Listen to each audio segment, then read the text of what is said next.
అండి నేను అరటికాయ తాలింపు తయారీ విధానం అండి చూపెడతాను. 2 అరటికాయలు తీసుకొని తాట తీసేసి ఉడకబెట్టానండి. ఉప్పు పసుపు వేసి ఉడకబెట్టాను.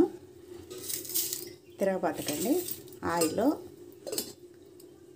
ఉద్దిపప్పు, ఆవాలు, కరివేపాకు, కచ్చాపిచ్చగా దంచుకున్న తెల్లగడ్డ, ఇది శనగగింజల పొడి అండి. ఇది కూడా వీడియో తీస్తానండి ఒకరోజు. శనగగింజలు, ఎండుమిర్చి వేసి పొడి కొట్టినాను అదండి. ఇప్పుడు తిరగబాత పెట్టుకుందాము.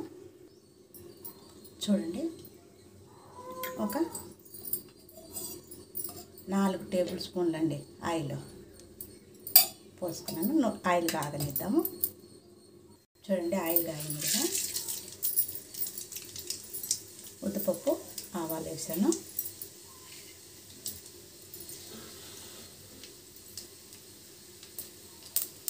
చూడండి, ఇప్పుడు కరివేపాకు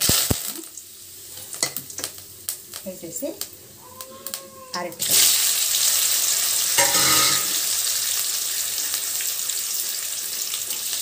ఒక 2 నిమిషాలు వేగనిద్దాము.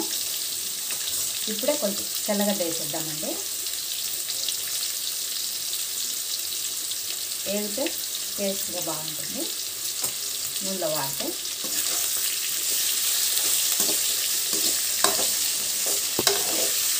అరటికాయ కూడా ఆయిల్ ఎక్కువ పడుతుందండి, ఎందుకంటే ఎంత వేగితే అంత టేస్ట్గా ఉంటుంది. 2 నిమిషాలు వేగనిద్దాము.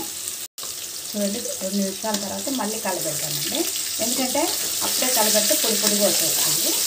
ఇట్లా అయితే బిల్లలుగా ఉంటుంది.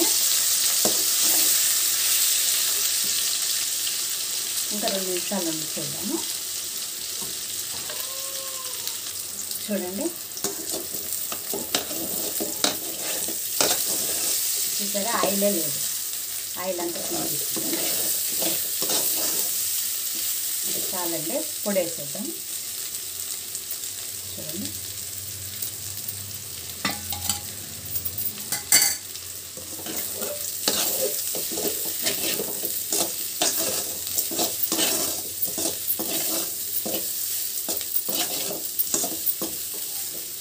ఇంతే అండి. మీరు అరటికాయ తాట తీసి కోసుకొని వేడి నీళ్ళల్లో ఉప్పు పసుపు వేసి ఉడకబెట్టేసి తిరగబాత పెట్టుకునేదండి. చాలా ఈజీ, చాలా బాగుంటుంది. చూడండి, ఇది గిన్నెలోకి తీసి చూపెడతాను. చూడండి,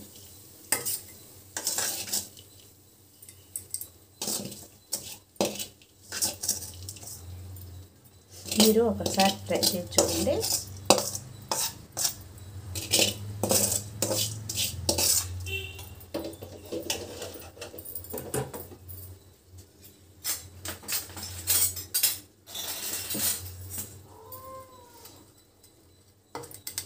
చూడండి, ఈ మాదిరి మీరు కూడా ఒకసారి ట్రై చేయండి, చాలా బాగుంటుంది. చాలా ఈజీ అండి.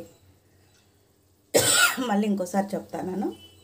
అరటికాయలు 2 తీసుకున్నాను. తాట తీసేసి శుభ్రంగా కడిగి వేడి నీళ్ళలో ఉప్పు పసుపు వేసి ఉడకబెట్టాను. ఆయిల్ పోసి ఉద్దిపప్పు, ఆవాలు వేసాను, కరివేపాకు వేసాను, అరటికాయ వేసాను. అరటికాయ వేసిన తర్వాత 2 నిమిషాల తర్వాత తెల్లగడ్డ వేసి కొంచెం 2 నిమిషాలు వేగనిచ్చేసి మళ్ళీ పప్పుల పొడి వేసానండి. చాలా బాగుంది. కొంచెం ఆయిల్ పడుతుంది, మీరు కావాలంటే తగ్గించేసుకోవచ్చు. ఆయిల్ తగ్గిస్తే పెనుము మారుతుంది కాబట్టి ఆయిల్ పడుతుందండి. మీరు ఆయిల్ ఒక 5 స్పూన్లు వేసుకోండి చాలు. పెద్ద స్పూన్తో అయితే ఒక 4 స్పూన్లు వేసుకోండి. ఉంటానండి, మరి ఒకసారి ట్రై చేయండి.